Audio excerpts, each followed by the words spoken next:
ये बहुत रोचक परिणाम आए हैं एपीएमसी के। कुल अलग अलग जगहों पर मिलाकर 18 सीटों पर चुनाव हुए।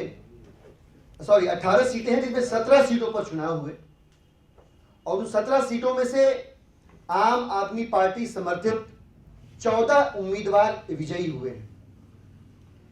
ये जो संकेत है विजयश्री का, इसको ठीक से समझना बेहद जरूरी है। आजादपुर की सब्जी मंडी जो एशिया की सबसे बड़ी सब्जी मंडी है, उससे कौन जुड़ा हुआ है? अप्रत्यक्ष रूप से हम और आप सब जुड़े हुए हैं क्योंकि वहां की सब्जी हम खाते हैं, पर सीधे सीधे तौर पर किसान जुड़ा हुआ है, वहां का मजदूर जुड़ा हुआ है और वहां का व्यापारी जुड़ा हुआ है, वहां का आड़ती जुड़ा हुआ है।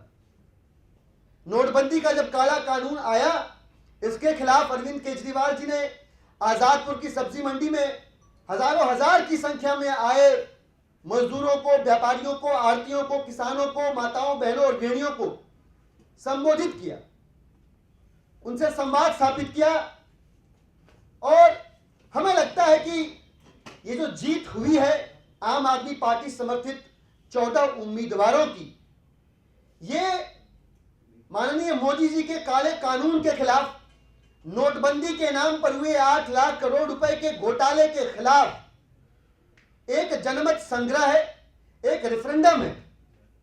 और ये रेफरेंडम किसान का है, मजदूर का है, व्यापारी का है, आड़ती का है।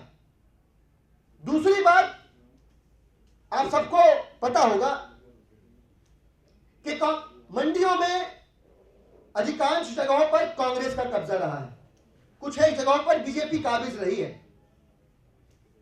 और ये जो जीत हुई है आम आदमी पार्टी समर्थित उम्मीदवारों की,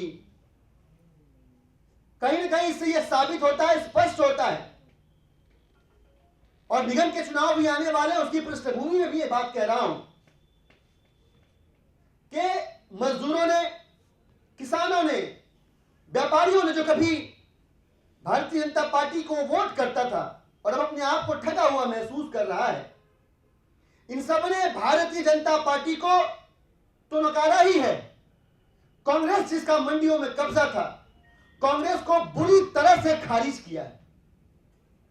तो ये जो जनादेश आया है मंडियों का, आम आदमी पार्टी इन दो बिंदुओं पर, इन दो पैरामीटर्स पर इसको कस के पड़ती है।